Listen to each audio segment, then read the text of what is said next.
Hey, peace world. Thanks for pressing play on another Pay Me No Mind Sports and Entertainment video. My name is Wood. Please consider becoming a subscriber to the channel. And if you like the way that any of the information is being broken down, presented, analyzed, reviewed, previewed, recap, you know, all forms of engagement would be greatly appreciated. If you want to donate to the channel, you can do so. Check me out at $ on Cash App, A Tribe Called Reg. I got three topics I'm gonna get into during my lunch break. One is this NBA first year player Darius Bazley plays for the Oklahoma City Thunder. A new project that's coming out around him that I just find interesting. Also, some thoughts on Benny the Butcher of Griselda Records being shot in the leg at a Walmart in Houston. Some quick thoughts on that. And then this piece, it's two articles from ESPN's Adam Schefter as well as Jason Whitlock over at Outkick.com. There's a new NFL plan or rule that Troy Vincent, former player for the Philadelphia Eagles, that he's put in place to promote the hiring of black head coaches and black GMs. We'll get into that in just a second. This project with Darius Bazley, I'm interested in it because one, he played basketball right down the road from me at Princeton High School, that's in Sharonville, outside of Cincinnati. And actually, his head coach was a great Dayton High School player named Steve Wright. But what Bazley did was very interesting.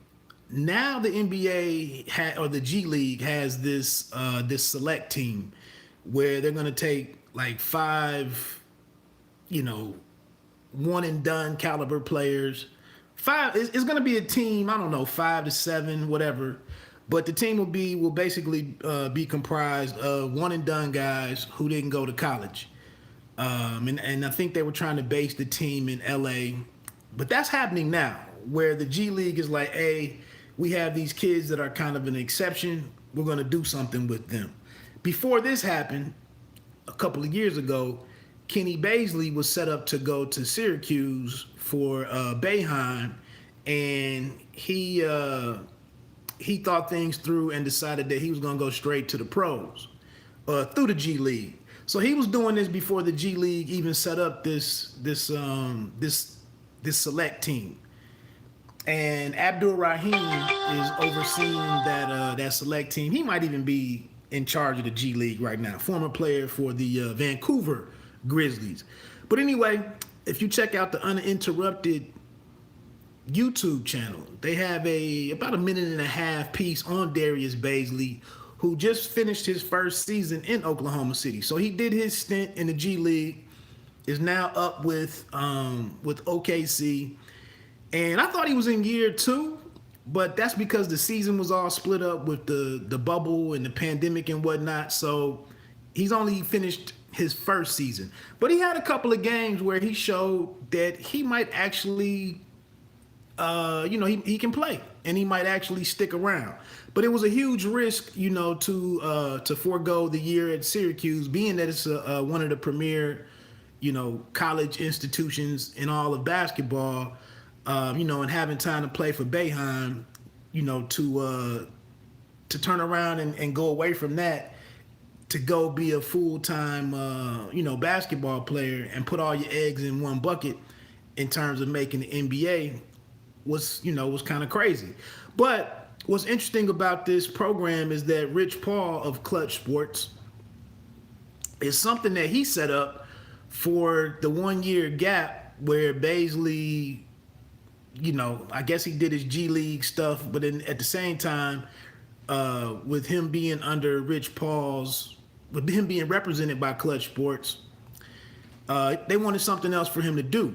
So what they went out and did was kind of very Al Heyman-like from the boxing world. They went and got him this $1 million scholarship at New Balance. And if you know anything, the last couple of years, New Balance has tried to rejoin or come back along with Puma, has tried to re-enter into the the basketball sneaker game. You know, New Balance has Kawhi Leonard as their big time guy.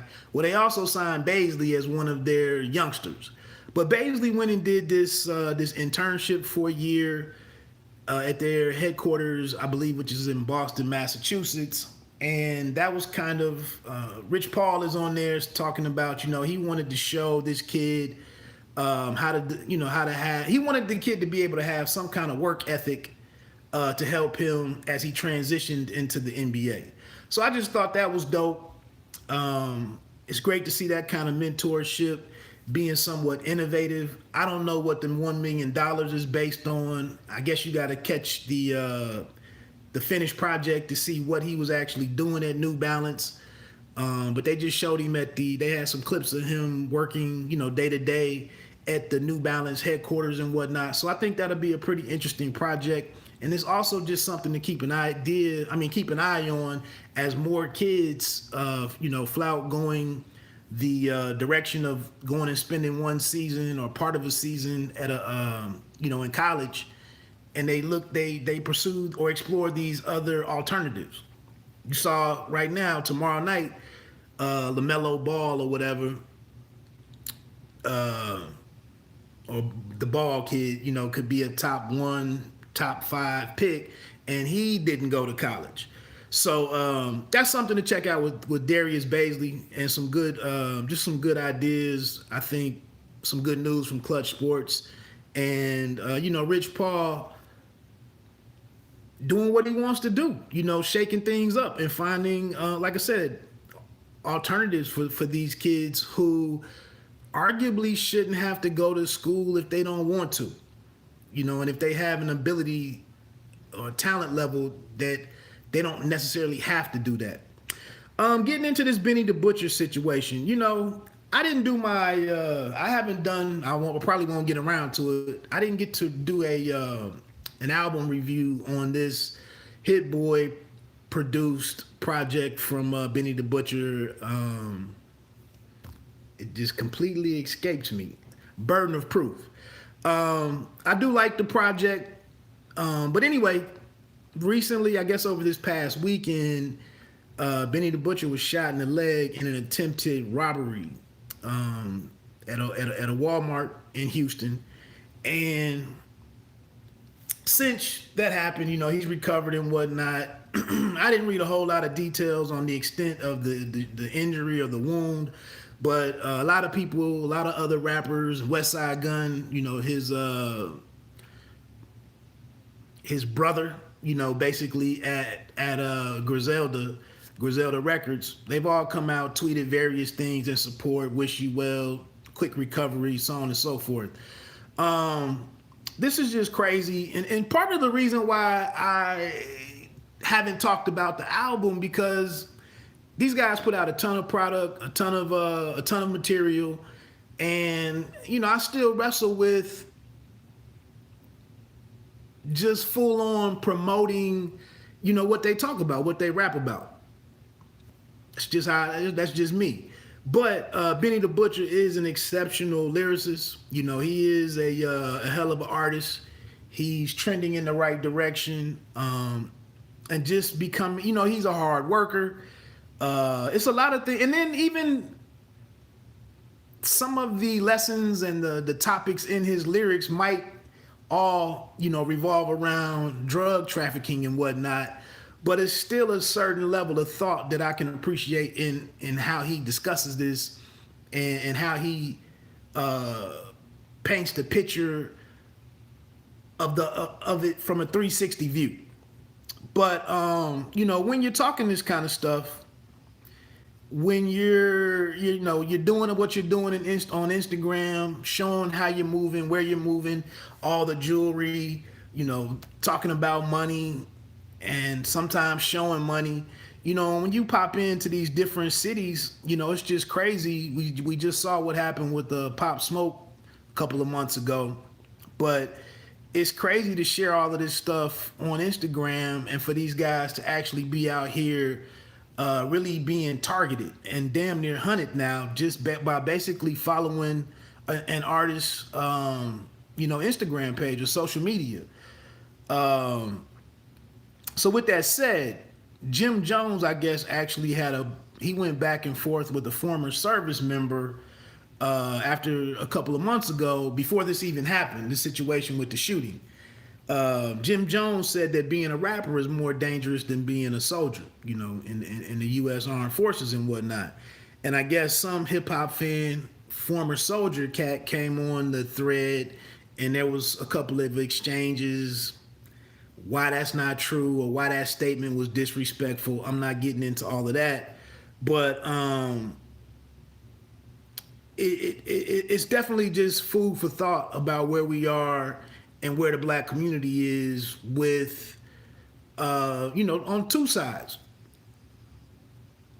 The type of lyrics, that are prevalent, the swagger, the attitude, the whole presentation, what you're about, continues to go down this road. And then this audience is responding to all of that and taking in the subject matter and actually implementing it in their day-to-day lives.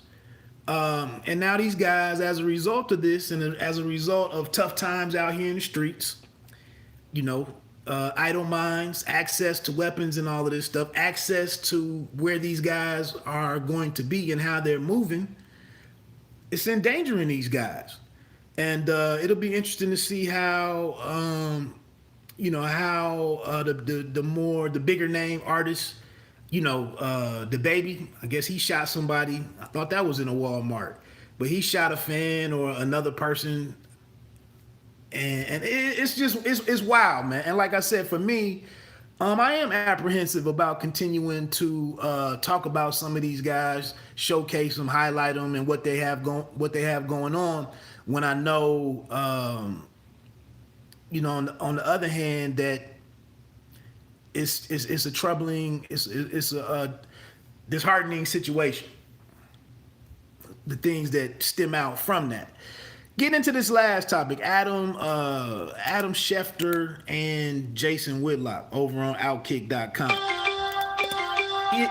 Adam Schefter's article was on ESPN, talking about this new rule that's meant to foster, the promotion of black head coaches and general managers. I believe it might only be one general manager.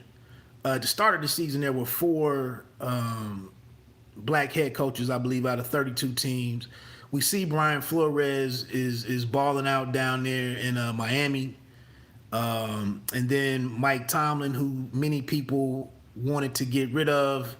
Last year, he goes 8-8 without his starting quarterback, and Ben Roethlisberger. This year, they're 9-0, I believe, maybe 10-0 with the win over the last undefeated team, in the league. Now, the one interesting thing about Mike Tomlin is they really squandered having the big 3 with Antonio Brown, Le'Veon Bell, and then your quarterback situation solved with Big Ben. But they kept running into the New England Patriots. And those games weren't even close, in the playoffs. Now here it is. Yeah, you have this undefeated team, but you can run into Andy Reid and his Kansas City Chiefs, and it'll be interesting to see, can he fare better against Reid than what he did against Belichick. Sometimes you just come along at the wrong time. But with this said, one of the disappointments or one of the interesting things that didn't occur last year was that offensive coordinator for the Chiefs, Eric Bieniemy, former player, former Colorado Buffalo, he was not one of the guys that was selected, one of the new hires, that was selected to and promoted to a head coach position. But anyway, with this new rule that Troy Vincent got approved finally, check out both of those articles. Whitlock has his spin on it, and he obviously isn't the biggest fan of Troy Vincent. But the rule is, if there's a hire of a black head coach or a GM, the team that it was hired, that candidate was hired from, will receive 2 third round compensatory picks. And I think, Whitlock does an excellent job in saying how this is kind of counterproductive to a Bieniemy or a Byron Leftwich. Where's Leftwich? In Tampa Bay? But this is kind of counterproductive to these guys getting hired, because depending on what team, especially let's look at Kansas City, and this is what Whitlock illustrates. If you hire Bieniemy, you basically send 2 picks there to one of the best 2 to 3 or the number 1 team in the league. Why would you want to do that? So this is the whole affirmative action, the argument against affirmative action back in the day and whether or not it's really beneficial or not. I'm not really going to delve into all of that. You can come to your own conclusions, but this is kind of a tough sell to me. I'm not gonna say I'm a fan of the Rooney Rule, but I think the Rooney Rule has been helpful in that a lot of these candidates, that may not have received an interview, you would at least here and there, different candidates would receive these interviews, and you would be able to start putting together what I need to work on to enhance the likeliness that I can be selected, for a head coaching job. I had an argument with a cat on Facebook, a far right dude who hated the Rooney Rule. But I really do think that, I know a lot of times these NFL team owners have an idea, or the GMs that have an idea, or the team presidents, they have an idea who they want to work with, or who they want to bring in, especially if one of these renowned coaches are out there, one of these proven winners. So I definitely thought it was a great opportunity for a guy to go in. As I've interviewed for stuff in my past, it is part of the process of learning how to go in there and present yourself. And we're talking about taking over an NFL franchise. I would imagine that there are some things that you need to be able to lay out, and what you would do with this team if you were selected as the head coach. And the best way to get that is to get those questions. And you may give a hell of an interview and not get the job. But I think that's one of the ways that Mike Tomlin impressed the people there at the front office, the decision makers there in Pittsburgh, was that he's a very good speaker. And, he went in there and laid this thing out and became one of the youngest NFL head coaches ever. And he's, I guess, in 14 years or something, he's never had a losing season, I believe. But I think the Rooney Rule has helped some of these guys out. This particular rule by Troy Vincent seems like he's overshot, But in his defense, like I said, a lot of people last year were concerned about, noise was made about, well, how the hell does Eric Bieniemy not get chosen? And he's coming off of a Super Bowl run and being there under Reed for a couple of years, clearly demonstrating that he's ready. But again, us from the public, we don't know how these interviews go. Bieniemy might be a terrible interview. Maybe there's a lot of reluctance to hire a former running back. I don't know of any running backs who've become head coaches. There could be questions about how much game planning does Eric Bieniemy actually do, being under Andy Reid. How much of the success of the offense can be directly attributed to Eric Bieniemy versus Andy Reid, who's done what he's done everywhere? Well, only in Philly and Kansas City. So there's a lot of these things. It's a lot of moving parts in a lot of these situations, and it's hard to just jump to a conclusion and blame it on racism or the good old boy club. It's not all. It's more details there than we often know. So, but this rule has been enacted or whatever, or the NFL is moving forward with it. Check out Whitlock's article about the way that Troy Vincent went about getting this rule adopted. I think that's pretty interesting. And then listen to him break down about how this could, in fact, work against the hire or new hire of of black candidates. Another fair question: what about biracial coaches? What about Ron Rivera is what, Mexican American, Mexican descent. You don't get no picks for him. Some of the different females that are involved in the coaching ranks now. Is there no pick for promoting a female? So it kind of opens Pandora's box. It's just something to think about. But check those 2 articles out. They do a much better job than what I'm doing here. I am kind of taken aback that the higher ups with the NFL actually thought that this was a great idea and that it'll have a positive impact. Anyway, my name is Wood, man. This afternoon, Wood, just talking through a couple of subjects that stood out to me in the world of sports and entertainment. Like I always say, man, you don't have to be great to start, but you have to start to be great. Peace.